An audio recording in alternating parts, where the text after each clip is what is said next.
नमस्कार दोस्तों, स्वागत है आप सबका भद्रा एस अकेडमी में। आज का डेट है 12 सितंबर 2022 एंड डेली करंट अफेयर्स के हमारे सोर्सेज असम ट्रिब्यून और डिफरेंट अदर नेशनल डेलीज है। एंड क्योंकि कल दोस्तों संडे था, सो यस कुछ न्यूज़ थे कल के भी पेपर के, कुछ of course will include those all news आज का क्लास, ठीक है। सो एनीवेज आगे बढ़ने से पहले let me tell you again that हाँ, इसका पीडीएफ का लिंक नीचे डिस्क्रिप्शन सेशन में लगा दिया जाएगा, आप वहाँ से डायरेक्टली इसको डाउनलोड भी कर सकते हैं। असम ट्रिब्यून से सबसे पहला यहाँ पे न्यूज़ लिया गया है। एडिटोरियल पेज में अगर आप देख लीजिएगा, सबसे पहला एडिटोरियल दिया हुआ है regarding climate change and north east. Now Indian meteorological department IMD ने बोला है दैट देखिए, नॉर्थ ईस्ट में जो है ना, आने वाले समय में क्लाइमेट जो चेंज का इम्पैक्ट है, भले ही स्लो रेट में देखने को मिलेगा बट मिलेगा ज़रूर। अब देखो इसका मतलब क्या, देखो जब IMD बोल रहा है दैट नॉर्थ ईस्ट में भले ये स्लोली देखने को मिलेगा, मतलब different other parts of India में ये फास्टली हमें देखने को मिल रहा है। जी हाँ, एब्सोल्युटली। नाउ नॉर्थ ईस्ट में ये स्लोली भी पता है क्यों है? The main reason being that north east is a major hot spot region. तो as compared to different other parts of India, biologically ecologically अगर देख लोगे, north eastern region is much more stable as compared to other parts of India. But अगर climate change का impact हुआ तो ये reason में होगा तो ज़रूर ना। इनफैक्ट ये चीज़ अभी दिख भी रहा है, आप खुद देखिए। मैं किसी से पूछ रहा था तो वो बोल रहे थे देखिए, आसाम में हर बार जन्माष्टमी के दिन बारिश ज़रूर होती है। जन्माष्टमी मतलब हम लोग भगवान कृष्ण जी का बर्थडे मनाते हैं वहाँ पर, तो उस समय यूजुअली बारिश होती है। बट इस बार जो है आसाम में बारिश नहीं हुई, इनफैक्ट पर्टिकुलरली गुवाहाटी में, टू वेरी स्पेसिफिक, है ना। तो ये क्या हो रहा है? देखो, this is all about the thing that हाँ, जरूर से टेम्परेचर चेंज हो रहा है, विच इज एब्सोल्युटली एविडेंट। जी हाँ, टेम्परेचर बढ़ तो रहे हैं बट साथ ही रेनफॉल जो है ना, वो काफी ज्यादा इरेटिक हो गया है। दैट इज रेनफॉल अगर पैटर्न की हम लोग बात करें तो वो यूनिफॉर्म नहीं रहा। मतलब पैटर्न मतलब समझते हो? देखो, रेनफॉल होना अलग बात है, रेनफॉल जब मैं पैटर्न ये टर्म यूज कर रहा हूं, ये बिल्कुल अलग बात है ऑल टुगेदर। जैसे अगर सोचो दिस इज असम, ठीक है। अब रेनफॉल पैटर्न का मतलब क्या हुआ ना, दैट सोचो इस रीजन में ज्यादा रेनफॉल हो रहा है ना, और इस रीजन से इस रीजन में रेनफॉल घट रहा है, इस रीजन में इस रीजन से रेनफॉल घट रहा है, ये एक पैटर्न बना रहा है। अब ये पैटर्न चेंज होता हुआ दिख रहा है, वही चीज मैं बात कर रहा हूं, ठीक है। दैट रेनफॉल पैटर्न में जो है वो बिल्कुल यूनिफॉर्म नहीं रहा। दैट इज जो हैवी रेनफॉल डेज जो है वो बढ़ रहे हैं और लो रेनफॉल डेज जो है वो उल्टा घट रहे हैं। देखो, ये सब चीजें बैलेंस होनी चाहिए थी ना, यही बैलेंसिंग नहीं हो पा रहा है। In fact faunal and floral species जो है ना, क्लाइमेट चेंज के कारण बोले जा रहे हैं दैट आने वाले समय में they might become extinct as well. Habitat के फ्रैगमेंटेशन देखने को मिल रहा है। मतलब पता है, जैसे सोचो ये जंगल है, ठीक है। अब इतनी ज़्यादा गर्मी है दैट ये जंगल धीरे धीरे सूख रहे हैं, तो सोचो ये पूरा जंगल ही जंगल है, यहाँ से लेकर पूरा जंगल है, और सोचो ये वाला पार्ट ऑफ जंगल अगर सूख रहा है तो कहीं ना कहीं ये वाला हैबिटाट और ये वाला हैबिटाट अलग अलग हुआ क्या? नहीं, फ्रैगमेंट हो गया क्या? नहीं, वही चीज़ बोला जा रहा है। यही नहीं, ओवरऑल अगर नेचुरल रिसोर्सेज के ऊपर देखो, प्रेशर बढ़े जा रहा है, बढ़े जा रहा है, बढ़े जा रहा है। नेचुरल रिसोर्स में वैसे सारे रिसोर्सेज की मैं बात कर रहा हूँ जो क्या नेचुरली हमारे को अवेलेबल है, जैसे एयर, जैसे वाटर, राइट, है ना। ये सब कुछ ऐसे रिसोर्सेज है जिनके ऊपर प्रेशर पड़ रहा है। नेक्स्ट प्रधानमंत्री टीबी मुक्त भारत अभियान के बारे में बोला जा रहा है यहाँ पर।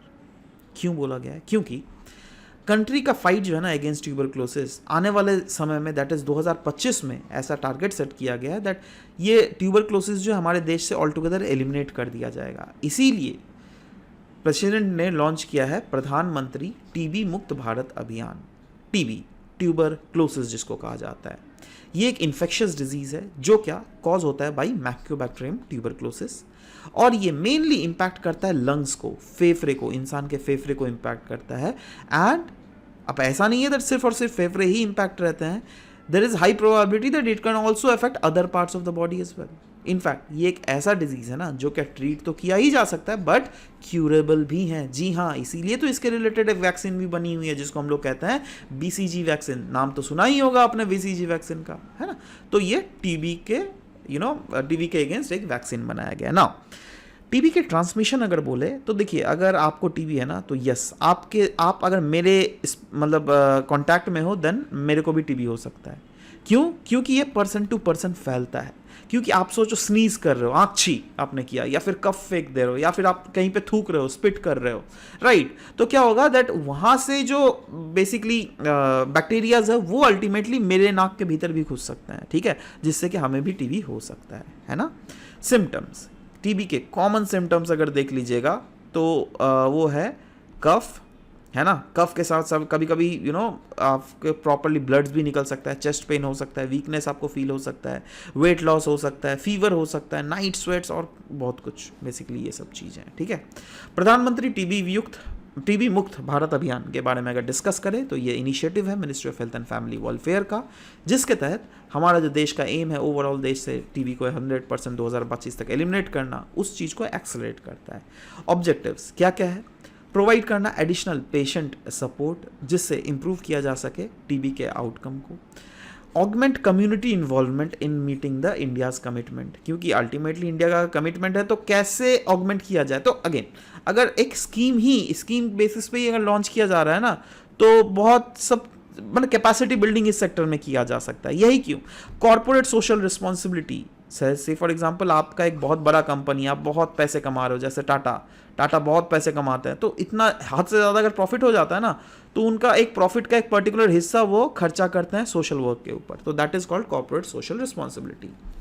इसी के रिलेटेड कुछ स्कीम्स भी है, इनिशिएटिव्स भी है सरकार का, जैसे निक्षय मित्र इनिशिएटिव। ये इंश्योर करता है एडिशनल डायग्नोस्टिक या फिर न्यूट्रिशनल या फिर वोकेशनल सपोर्ट टीबी ट्रीटमेंट के लिए। इनफैक्ट वर्ल्ड हेल्थ ऑर्गेनाइजेशन ने भी एक जॉइंट इनिशिएटिव लॉन्च किया गया है, फाइंड ट्रीट ऑल #EndTB, है ना, जिसके तहत ग्लोबल फंड और स्टॉप ग्लोबल फंड और स्टॉप टीबी पार्टनरशिप के तहत WHO काम कर रही है। इनफैक्ट WHO ने रिलीज भी किया है ग्लोबल ट्यूबरक्लोसिस रिपोर्ट को। ये सब चीज़ें याद भी रखिएगा, ठीक है। Next, campaign to expand SHG footprints. SHG बोले तो self help groups. Self help groups पता है ना आपको क्या होता है? ये सोचो, देखो मैं आपको पहले एक स्टोरी बताता हूँ, स्टोरी के थ्रू ये सेल्फ हेल्प ग्रुप को बताने की कोशिश करता हूँ। से फॉर एग्जांपल पहले एक महिला थी, उसे लोन चाहिए था, है ना, कुछ घर के काम करने के लिए, बट वो जब बैंक में जा रही थी तो बैंक वाला उसको लोन नहीं दे रहा था, है ना। अब ऐसी एक महिला है, ऐसी दूसरी महिला है, ऐसी तीसरी महिला है, अब सबको लोन चाहिए, है ना। तो उन्होंने ना एक ग्रुप फॉर्म कर लिया, इस ग्रुप को कहा गया self help group. Self help मतलब अपना काम खुद स्वयं करो, है ना। बट ये ग्रुप जो है ना, क्या है, जैसे एक गांव है तो उस गांव की फॉर एग्जांपल 10 महिलाएं एक साथ आ गई एंड उन्होंने एक सेल्फ हेल्प ग्रुप का फॉर्मेशन किया। अब जो इनको लोन चाहिए, फॉर एग्जांपल इनको 5,000 का लोन चाहिए, इनको 10,000 का लोन चाहिए, इनको 15,000 का लोन चाहिए, ठीक है। तो 5, 10, 15 कितना 20 हो गया, सॉरी 30 हो गया, है ना।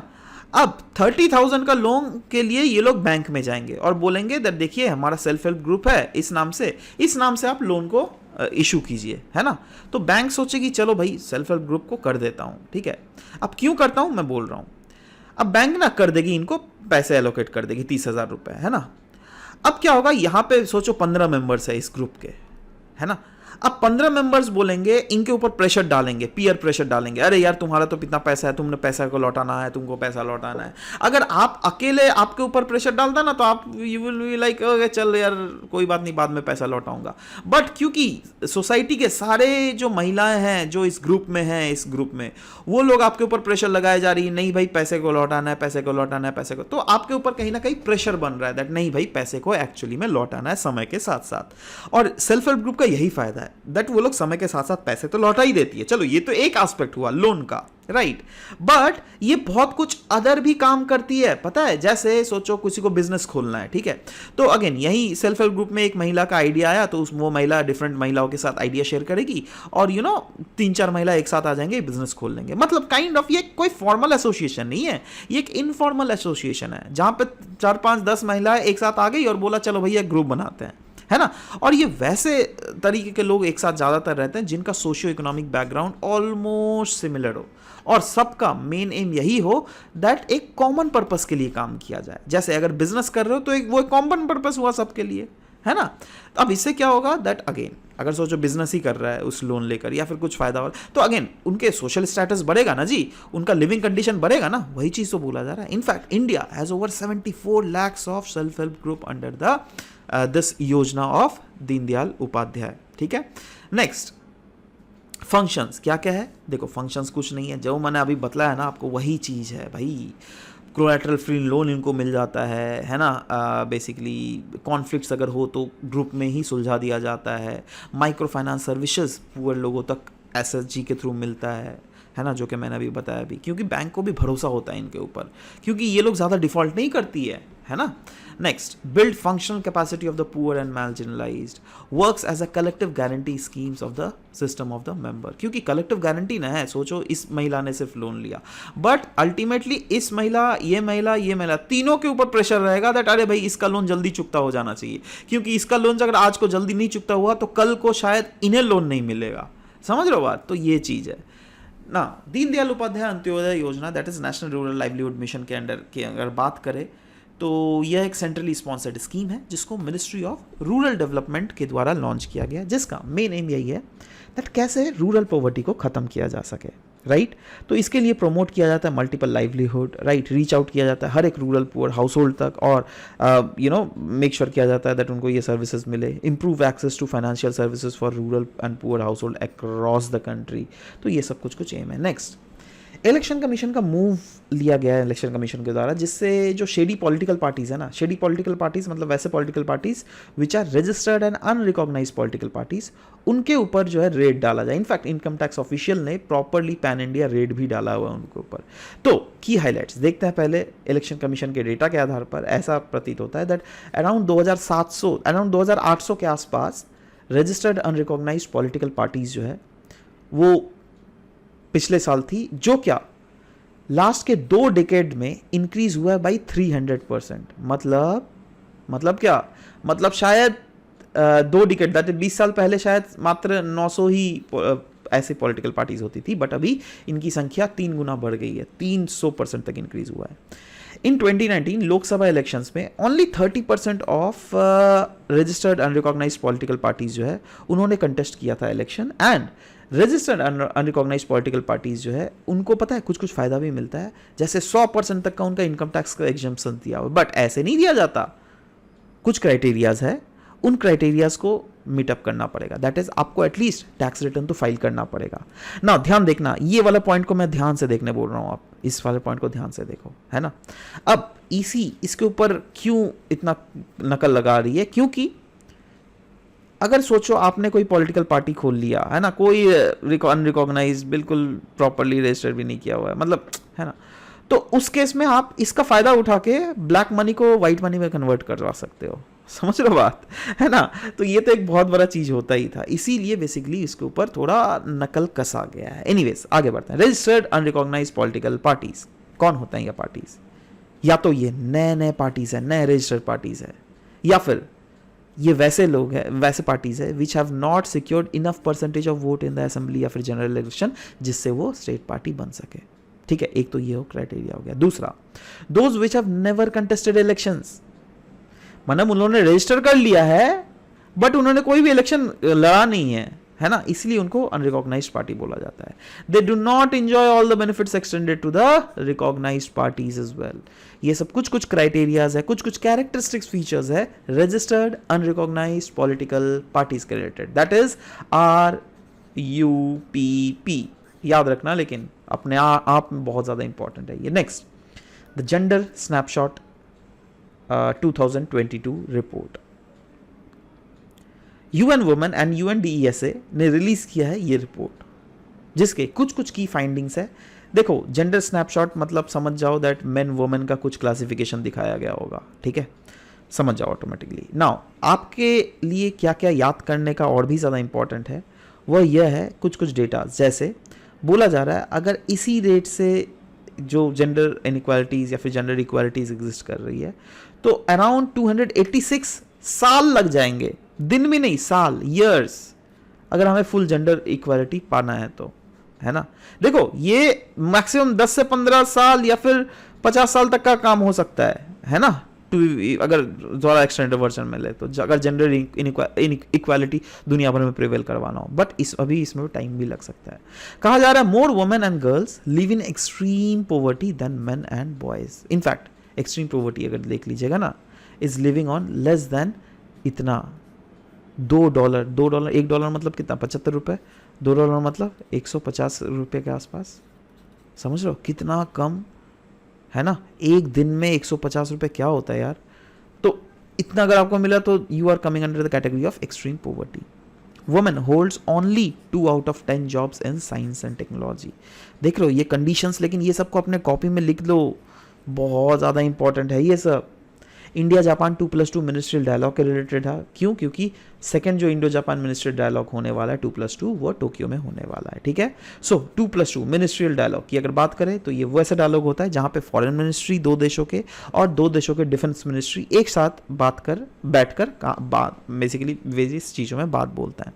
इंडिया बहुत सारे कंट्रीज के साथ, अपने स्ट्रेटेजिक पार्टनर्स के साथ मेनली ये 2+2 डायलॉग करता है, जिसमें यूएसए तो है ही, जापान है, ऑस्ट्रेलिया है और रशिया भी है इसमें। ठीक है, इंडिया जापान के साथ अगर कोलाबोरेशन देख लीजिएगा तो वेरियस अरीना में, जैसे अगर दोनों देशों के प्रिंसिपल्स देख लीजिएगा तो क्या क्या है, सेम प्रिंसिपल्स है। रूल बेस्ड ऑर्डर प्रिवेल होना चाहिए दुनिया भर में, रिस्पेक्ट होना चाहिए इंटरनेशनल लॉज एंड नॉर्म्स का, ओपन नेविगेशन होना चाहिए कॉमन वाटर्स में, और सेफ गार्ड होना चाहिए ग्लोबल कॉमन्स, है ना। वैसे ही डेवलपमेंटल कोलाबोरेशन के सेक्टर में अगर देख लीजिएगा इंडिया और जापान, तो क्वाड बहुत बड़ा एक ग्रुपिंग है, आपको पता ही होना चाहिए, है ना।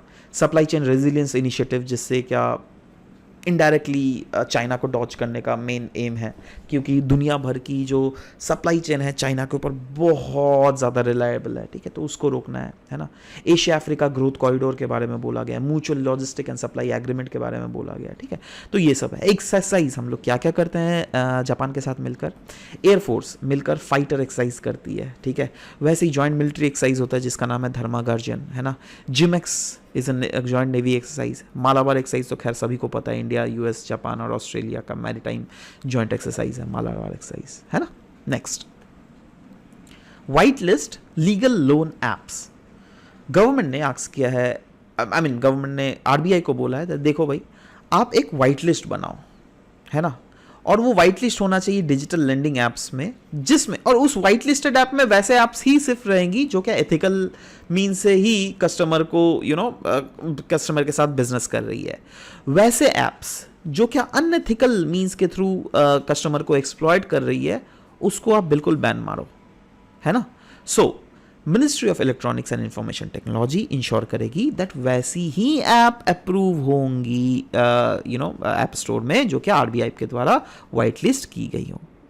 इनफैक्ट कुछ पिछले महीने तो हम लोगों ने डिस्कस भी किया था ना, दैट लास्ट मंथ आरबीआई ने गाइडलाइंस इशू किया था डिजिटल लेंडिंग प्लेटफॉर्म्स के रिलेटेड, जिससे बोरोवर्स को प्रोटेक्ट करे। ठीक है, तो उसी संदर्भ में यह एक स्टेप लिया गया है to white list the legal loan apps. Clear है, यहां पे कोई कंफ्यूजन नहीं होना चाहिए। नाउ कंसर्न्स क्या क्या है इसमें, देखो एक कंसर्न जो है, जो क्या आरबीआई को भी लग रहा है दैट आने वाले समय में इसको 100% नकल, दैट इज 100% रेगुलेशन डालना थोड़ा ज़्यादा मुश्किल हो सकता है। वो ये है दैट कुछ ऐसे ऐप्स है ना जो कि बहुत ही ज़्यादा, हद से ज़्यादा इंटरेस्ट रेट चार्ज करती है, 50%। ले भाई, ये कौन देगा यार, है ना। मनी लॉन्ड्रिंग बहुत ज़्यादा होता है, tax evasion, breach of data privacy, shell companies बहुत ज़्यादा इससे पनपते हैं, मनी लॉन्ड्रिंग हो जाता है। अरे मतलब वो कंपनी दिख तो रहा है आपको as a company, but that amount is being siphoning off to, जो अमाउंट लिया गया ना एज अ लोन, वो अमाउंट को अलग जगह शिफोन ऑफ कर दिया जाता है। तो ये सब कुछ चीज़ें हैं। ठीक है, next, Setu supporting entrepreneurs in transforming and upskilling. Setu ये कनेक्ट करेगा स्टार्टअप्स को इंडिया में, किसके साथ, यूनाइटेड स्टेट्स बेस्ड इन्वेस्टर्स के साथ। ठीक है, इनफैक्ट ये एक ऐसा प्लेटफॉर्म है ना जिसमें मेंटोरशिप पोर्टल भी है under the startup initiative, that is mark programme. आपको पता होना चाहिए, mentorship advisory assistant resilience and growth programme, पिछले साल बहुत ज़्यादा न्यूज़ में था ये। ठीक है, तो मार्क क्या है, एक सिंगल स्टॉप सोल्यूशन है जिसके तहत स्टार्टअप जो है एक साथ आ सकते हैं। और एक स्टार्टअप से, फॉर एग्जांपल मेरा पानी रिलेटेड स्टार्टअप है, मैं एक दूसरा पानी रिलेटेड स्टार्टअप को खोजना चाहूँ क्योंकि मेरा बिजनेस अकेले नहीं काम कर रहा है, तो मैं इसको खोज कर इसके साथ काम करूंगा। ठीक है, तो कौन से मिनिस्ट्री के अंदर आता है, कॉमर्स एंड इंडस्ट्री। इंडिया का अगर रैंक देख लीजिएगा ग्लोबली तो हम 3rd रैंक में लाई करते हैं इन द स्टार्टअप इकोसिस्टम। और अभी देख ही भी रहे होंगे आप कितने यूनिकॉर्न्स आ रहे हैं हमारे देश में, है ना.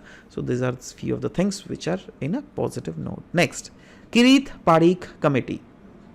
मिनिस्ट्री ऑफ पेट्रोलियम और नेचुरल गैस ने सेटअप किया है committee under noted energy expert जिनका नाम है किरीट पारीख, जो क्या रिव्यू करेगा the current gas pricing formula. Exam utility point of view से प्रीलिम्स के इस टॉपिक से आप प्रीलिम्स में बेसिकली ये यूजुअली बहुत समय कमेटीज़ के बारे में पूछ लिया जाता है. तो देखो, हमारे देश में पता होना चाहिए आपके पास दैट फ्लैगशिप स्कीम है जिसका नाम है प्रधानमंत्री उज्ज्वला योजना, ठीक है. और आपको पता होना चाहिए दैट इसके कारण बहुत सारे गरीब घरों तक एलपीजी का कनेक्शन पहुंच पाया है, ठीक है. अब क्या है ना दैट मेन एम यही है दैट आने वाले समय में प्रधानमंत्री उज्ज्वला योजना का जो फायदा है ज़्यादा से ज़्यादा लोगों तक हो सके, ठीक है. इसीलिए सरकार ने इस किरीट पारीख कमेटी का गठन किया है जो क्या रिकमेंड करेगी फेयर प्राइसेस, दैट इज क्या एग्जैक्ट प्राइस चार्ज करना चाहिए एंड कंज्यूमर से, और साथ ही साथ इनका सजेशंस भी होना चाहिए regarding market oriented, transparent and reliable pricing regime for India's long term vision, जिससे इंश्योर किया जा सके एक गैस बेस्ड इकोनॉमी इंडिया में. नेक्स्ट, टिपिंग पॉइंट बहुत ज़्यादा इंपॉर्टेंट है, बार बार मैं बता रहा हूँ. कुछ साइंटिस्ट है, वर्ल्ड साइंटिस्ट, उन्होंने साउंड अलार्म कर दिया है ना, दैट देखो भाई हम लोग कहीं ना कहीं क्लाइमेट चेंज के तहत टिपिंग पॉइंट में पहुंच रहे हैं. टिपिंग पॉइंट ये वो लेवल ऑफ इकोलॉजिकल चेंज है दैट अगर इस टिपिंग पॉइंट को क्रॉस हो गया तो आप कितना भी कोशिश कर लो आप रिवर्स नहीं कर सकते हैं. दैट इज ये इरिवर्सिबल है. अगर एक बार क्लाइमेट चेंज या फिर जो भी क्लाइमेट डिवास्टेशन जो हो रहा है, चल भी रहा है, वो अगर एक थ्रेशोल्ड से पार कर गया ना तो you can not reverse it at any cost. In fact 6 tipping points को फोकस किया गया है. एक टिपिंग पॉइंट है ग्रीनलैंड का आइस शीट का कोलैप्स होना, West Atlantic Antarctica ice sheet का कोलैप्स होना ओशन सर्कुलेशन का पोलर रीजन में, कोरल रीफ्स का डाई आउट होना, सडन थॉइंग ऑफ परमाफ्रॉस्ट, है ना, परमाफ्रॉस्ट पिघलना, और एब्रप्ट सी आइस लॉस होना इन बेरेंट सी. ये सब कुछ है. बेरेंट सी में एब्रप्ट सी आइस लॉस, ठीक है. ग्रीनलैंड का आइस लॉस, वेट ये रीजन्स कुछ थे, ठीक है. उसके बाद आप these are the few of the things which are you know permafrost का कोलैप्स होना, ठीक है. तो ये सब कुछ टिपिंग पॉइंट्स है जो कि यहाँ पे बात किया गया है. नेक्स्ट, इंडियन एक्सप्रेस का ये न्यूज़ था regarding Swachh Vayu Diwas. In fact pollution के रिलेटेड अवेयरनेस को क्रिएट करने के लिए 3rd international day of clean air for blue skies, that is Swachh Vayu नील गगन, या फिर हम इसको स्वच्छ वायु दिवस को ऑर्गेनाइज किया गया था by national clean air programme. इसके बारे में तो हम लोगों ने उस दिन भी डिस्कस किया था, बट हाँ, नेशनल क्लीन एयर प्रोग्राम जो है इसको लॉन्च किया गया था 2019 में, जिसका मेन एम था दैट पोल्यूशन लेवल्स को, that is particulate material 2.5 and particulate matter 2.10 के पोल्यूशन लेवल को 20 से 30% तक घटाना बाई 2024. और इसका बेस ईयर क्या था, ये 20 से 30% किसके मुताबिक हम लोग घटाएंगे, 2017 में जितना फैलता था ना उससे, है ना. इम्प्लीमेंटेशन किसके द्वारा किया जाएगा, सेंट्रल पोल्यूशन कंट्रोल बोर्ड के द्वारा 132 मोस्ट पोल्यूटेड सिटीज में. इनफैक्ट वर्ल्ड हेल्थ ऑर्गेनाइजेशन का ग्लोबल एयर क्वालिटी गाइडलाइंस के तहत 6 पोल्यूटेंट्स के फोकस करके बेसिकली नेशनल 6 पोल्यूटेंट्स है जिसको फोकस किया गया एयर पोल्यूटेंट्स के रिलेटेड.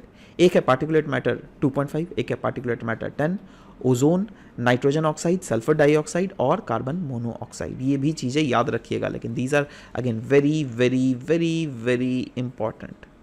अच्छा, अभी NCAP that is national clean air programme के द्वारा जो भी रिकमेंडेशंस दी जाती है ना, they are not legally binding.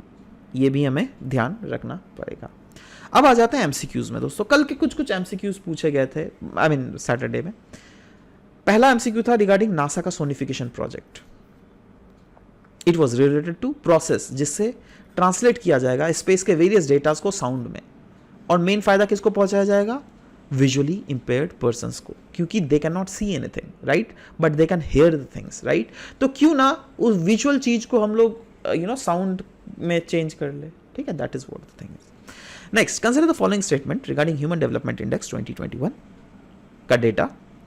पहला था अराउंड 90% ऑफ द कंट्री जो है उन्होंने रिडक्शन देखा था इन HDI वैल्यू 2021 वाले रिपोर्ट में. जी हाँ, एब्सोल्युटली. कोविड-19 और यूक्रेन वॉर जो है one of the major reasons थे जिसके कारण दुनिया भर में HDI में डिक्लाइन हमें देखने को मिला, और ये रीजंस भी पुट फोर्थ किया गया था जो कि अगेन बहुत ट्रू है। तो yes, C is the correct answer. Next, Miyawaki method जो है वो बिल्कुल सही है, creation of many forest in urban areas. तो इसमें अगर सही आंसर देख लीजिएगा, A C D is the correct sequence, A C D is the correct sequence. आप सभी लोगों ने बहुत खूब, बहुत अच्छा आंसर दिया। अब आज के आंसर्स देख लीजिए, देखते हैं। Which of the following statement about tuberculosis is incorrect? Tuberculosis is infectious disease caused by Mycobacterium tuberculosis. TB is untreatable and incurable disease. TB is spread from person to person through air molecules. And common symptoms of active lung TB are cough with sputum and blood at some time, chest pains, weakness, etc. Next, consider the following statement regarding two ministerial dialogue, 2+2 ministerial dialogue के related दो statements दिए हुए हैं। सबसे पहला, ये एक foreign and defence ministerial level meet है और इंडिया 2+2 डायलॉग करता है रशिया के साथ भी। आपको बताना करेक्ट स्टेटमेंट कौन सा है, 1 only, 2 only, both 1 and 2, neither 1 nor 2. Next question, recently the term tipping point in context of climate change was in news. It is region of active volcanic eruptions, threshold level of ecological change which is irreversible, habitat fragmentation due to climatic anomaly, चौथा है extinction of all flora and faunal species. नीचे comment section में बिल्कुल लिखिएगा. We'll be waiting for your answer to come up. This was all about the discussion for today's class, guys. We'll be meeting in next session. Till then, bye bye. Take care.